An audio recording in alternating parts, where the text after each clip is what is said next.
Welcome to Math Madness. This is our chance to take those TikTok trends, those viral videos, and turn them into data that you can use in your mathematics classroom.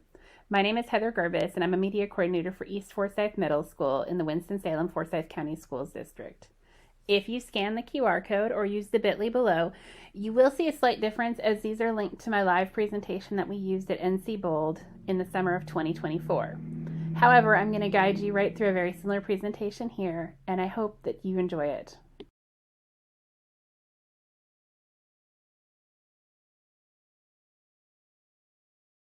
We are going to kick off with just a quick reference to the ISTE educational competencies. As an educator, as a teacher, you can check boxes here for collaborator, designer, facilitator. You're working on implementing something new and collaborative, hopefully by working with your peers. You're also facilitating how students can own their own learning.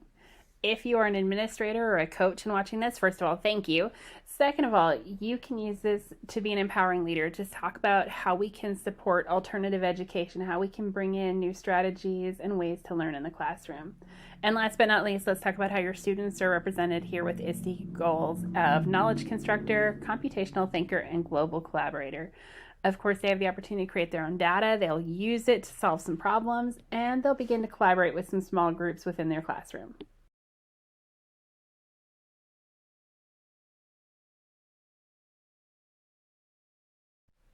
Okay, now pause.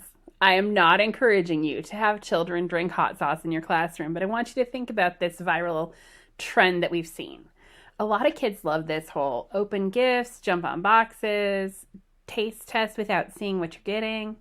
And it's a great way for us to do some quick ratios and proportions, right? So here's one game. If I literally put this in front of my students and I said, okay, give me a ratio that shows how likely the young man is to drink Coke. Can you convert that to a percent? My students are going to be able to do that. So I want you to look at a few other ones and see if you can come up with something different that they could do with that data as well.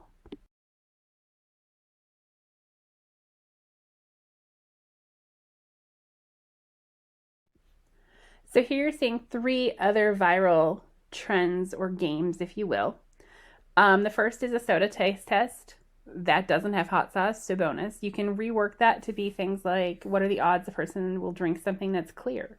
What are the odds that the person will drink something that has yellow on the label, right? But there are other things you can do with it. I want you to think about that. The second one is a ball roll, and they'll put different boxes or cans or containers off the end of a table with dollar amounts or scoring points on it. That's something we can use. And the last one is the gift pull, right? So we have all of those gifts little attached to a string, and the kids pull the string and something is attached, right?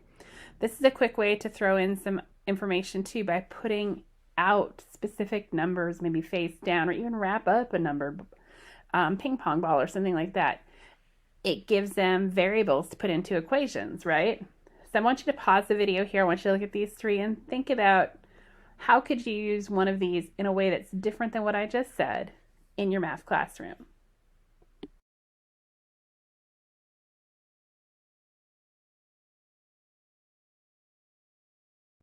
I wish I could hear your ideas, but we're going to assume they're good, right?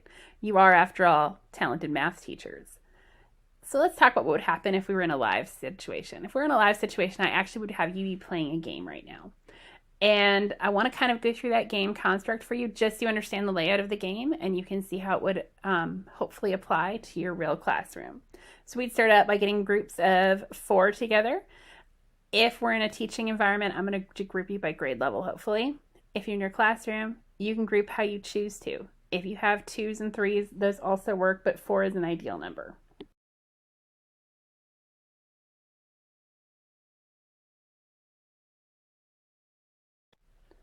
So this is the first slide I would put up as a teacher when I was working on this. And this one kind of shows the team what their supplies are and what their directions are for the activity, right? And what you're going to see here is actually an image on the right-hand side of students that I worked with actually participating in this game during the 23-24 school year. In it, you're going to see that metal tray. It's filled with shredded paper and some beads. I used 3 colors, blue, white, and black. Blue and black because they're our school colors, white because it's kind of hard to see with the shredded paper, to be quite honest. The goal is in that 1 minute for them to remove as many beads as they can from that container and get them into a cup. If they hit the table, if they hit the floor, they don't count.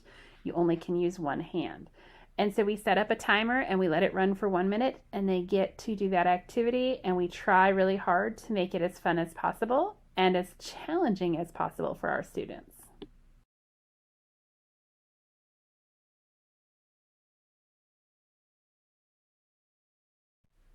This is the portion of the slideshow that goes up after the activity is completed. Now, each team will have their own computation sheet, and for this one, they're specifically using the values blue, white, and black as actually wages, hours worked, and potential bonuses earned. They're going to use those variables and put them into a multi-stepped problem to determine how much was earned by a worker in a given week. So there are some variations on this that we can adapt to. We can also use this as basic variables and equations, X, Y, Z, things like that. But it's a quick way for them to gather data. Think about it this way. You're giving up 1 to 5 minutes of class for a fun game, but in return, you're getting a far more engaged learner, right? Because now they've generated their own data, they've had fun, and they've wanted to be a part of your class, and they've wanted to be there instead of fighting you about what they're doing that day. And so it's really important that while they're doing their math and while they're working through, you go ahead and you put the timer up again, give them a certain amount of time to work through the problem based on what you know about your learners. When that timer is running, circulate. You're collecting supplies, they don't become messy, and you're also checking students' work and helping them where needed.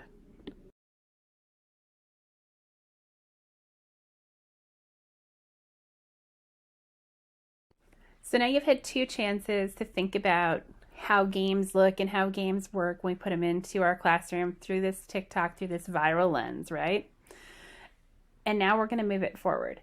Our session today, we're just going to quickly go over why gamification is used and how we're going to implement that. We're going to provide you with some ready-to-use resources and materials to implement, and we're also going to help buddy you up with digital thought partners to create minute-to-win-it games. That means you're going to pause the video at some point and hopefully use some AI tools to actually think through how this could work and how this could look in your own classroom.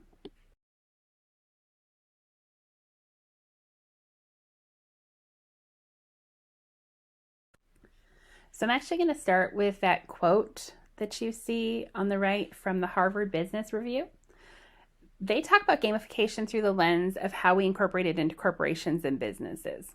I'm talking about obviously classroom, a little bit different, but these same principles apply. There are 3 things that games do. First, it creates some autonomy. They get to, as students, determine their own path, generate their own data. It's not your standard worksheet that everybody in the room is filling out. Second, they get to be competent. They get to feel like they're accomplishing something, or at the very least, laugh and have fun, even if they don't get very many beads moved, or whatever that game happens to be that day. And the last thing is they get to relate to others. It creates that collaborative connection in our classrooms that's so valuable for our students and is really a life skill that goes far beyond just computational math, right? So we go back to the left, we're going to talk about the 3 things. Games are going to improve confidence among your students. Even if they don't feel like they're good at math, they might be great at basketball, and this is a way for them to play that game, right? Second, it improves class engagement. You're not going to get the fights. Kids are going to get excited, especially if they know that you do this on a specific day, every quarter, every month, every week. They're going to rush to get into your room to start this game because they want to play. And last but not least, it's going to improve those collaborative and communication skills among your learners. You can mix up your groups here a lot, or you can let them work with a comfortable group. It's up to you. When they're getting into this competition and game mode, sometimes it's fun to see how they relate to other students in the room as well.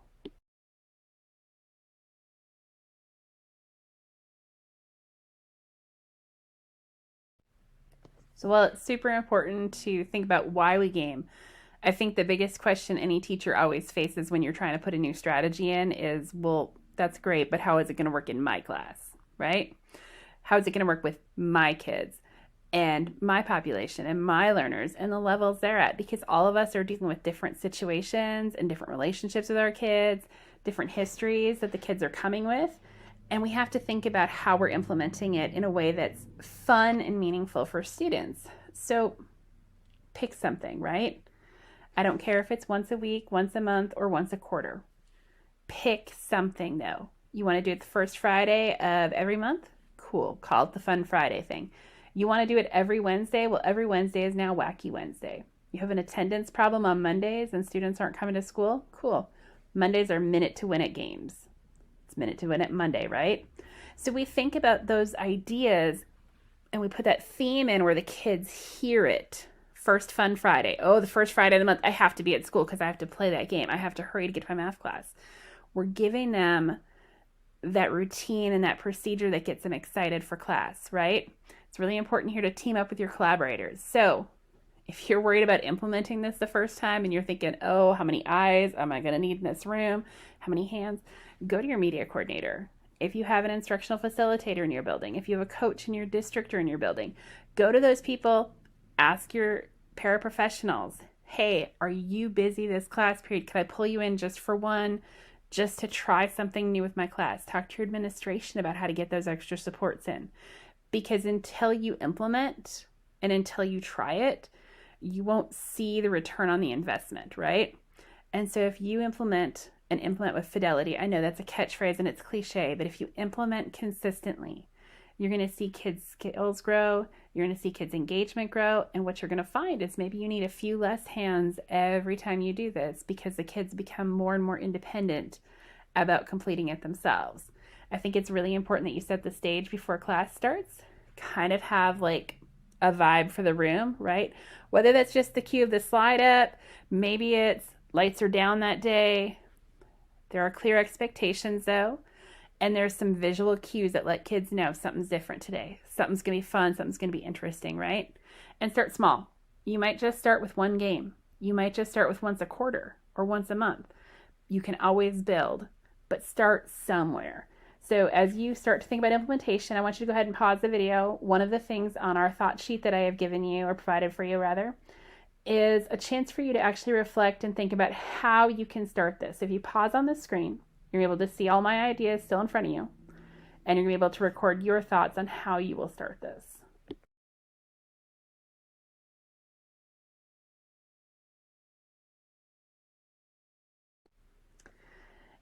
Now that you have an idea of how you want to start, how about I give you some things to start with? First and foremost, the BD Economics, the slides, and the worksheet are going to be available to you, as are a bunch of other games that have been developed by me and my colleagues at East Forsyth Middle School in order to use.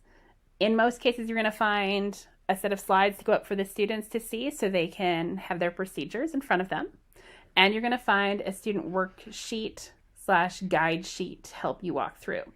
Now, that may include multiple options on how to use the data from the game, which is kind of interesting because you can play one game and use data multiple ways, or you can return to that same game and add different activities so students really never know what to expect, right? But here's my gift to you are the resources I've already generated. You can see the QR code there. You can see the bit.ly there. You can go ahead and go to that website right now. I'm going to flip slides so that you can see what the preview looks like to that, and we'll talk about it just a bit more.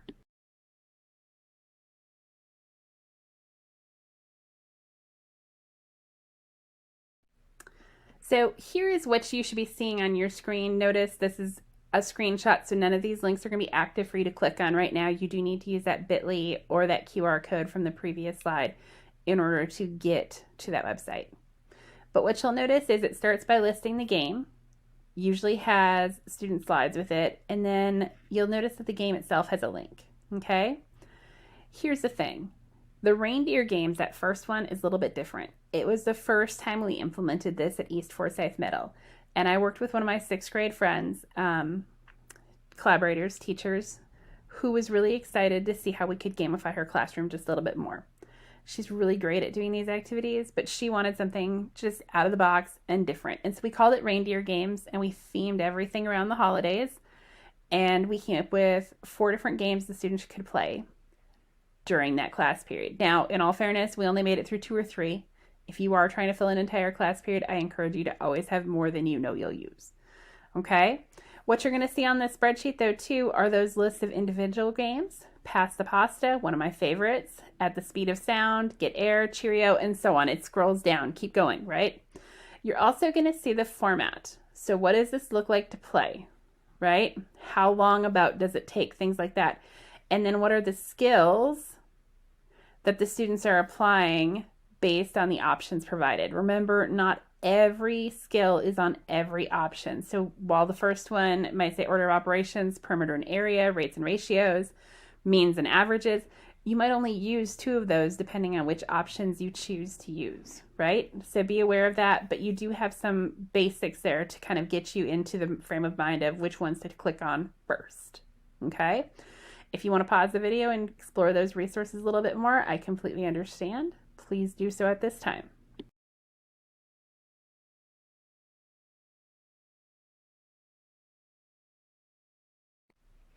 So full disclosure, when I started this process of making the math games and focusing on the TikTok trends, the viral videos, the minute to win it games, that kind of stuff, I went into my own wheelhouse. I went into my own mind. I did some Pinterest searching for minute to win it games. I thought about how to use those and I framed those lessons. So everything that's linked right now on that resource list that's provided to you is actually stuff that I've created myself and stuff that I imagined myself. However, one of my very good teacher colleagues looked at me one day and said, Heather, you also train us on AI. Like, have you used AI to think about any of these things? And I was like, no. And part of that is teacher pride, right? Like sometimes you want to be excited about what you know and how you can do things, but pride goes before the fall. And so what I did is I actually went into AI and I started asking it to generate some games for me. And what I was shocked at is the fact that it could do that, right? It gave me the output that I was putting hours and hours of time in 4 or 5 minutes. Okay, so right now what we're going to do is we're actually going to ask you to take some time out of this video to actually use an AI partner to think about how we use TikTok videos and minute to win it games, right? And so I want to look at the craft prompting technique for AI. Okay, if you're not familiar with that, it is the context, the role, the audience, the format, and the task all combined into your writing prompt that you're going to put into the AI generator, whether that's ChatGPT or Bard or Gemini or whatever, Bard has changed to Gemini, whatever tool that is that you're currently using. And I realize that when you're watching this, some of the new AI tools that aren't even in existence yet when I'm recording this will be out, right? So you go to Copilot, go to whatever it is you like and enter a prompt. I've given you a sample one, right? It lists the grade that I'm teaching. It says, I want to review, and it gives the standards. It gives how many students are in my class, and then it asks it, can you suggest a minute to win it game we could play to generate data and problems to complete the data, to create data to complete problems and meet this standard, right? So as you put that into your AI generator, it's going to think, right? You can have follow-up questions, right? So it's going to kick back, here's a game, here's how you do the game, right? If it doesn't give you directions on how to do the game, ask it, how do you play that game? If it doesn't give you sample problems, ask it, can you provide 5 sample problems? Again, be really specific about what you're asking for.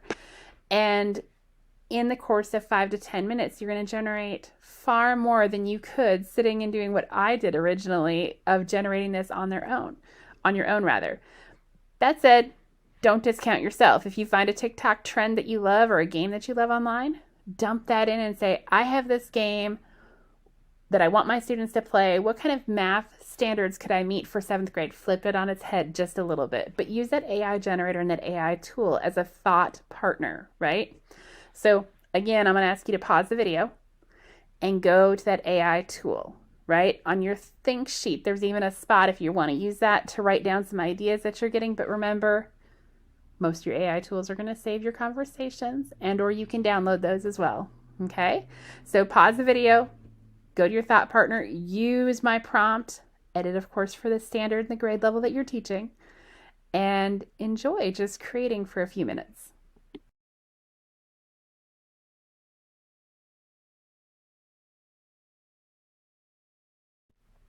So wow, if you're anything like me, you just paused that video for what you thought would be 5 to 10 minutes, and you were probably off for 30. Just because I'm consistently amazed at the things that AI generates and comes up with that get me thinking and get me modifying and creating and changing things that I've already designed. And I hope that's something that works for you too, right? Work, smarter, not harder. We've always said that. We've always heard that. But sometimes we forget how many tools are in our wheelhouse because, like me, you become a little prideful and focus on what you already know how to do. This has been a learning opportunity for me, and I hope it's been a learning opportunity for you as well. And I want to thank you for taking the time out of your day to hopefully learn just a little bit from me. If you have any questions, if you have any concerns, if things are going awesome and you want to share ideas, please, please, please don't hesitate to reach out to me. My school email is on the website, or I'm sorry, on your screen right now, as is my Twitter or X account, which I use for professional purposes. I'd love to hear from you and to see what you're doing. Keep the math madness going. Keep the trends and the viral videos in front of you, not just because you're down a rabbit hole, but because you know it's going to engage your kids. It's going to create with them something that is relevant. They're going to generate their own data. They're going to become computational thinkers, better collaborators, and better communicators. And I know it's math class, but communication is still important because ultimately we can know everything, but if we can't share it, it doesn't matter. So I hope your kids enjoy it. I hope you enjoy it. And I hope you remember to always take the first step, take the risk, implement, and try. Good luck and have a great school year.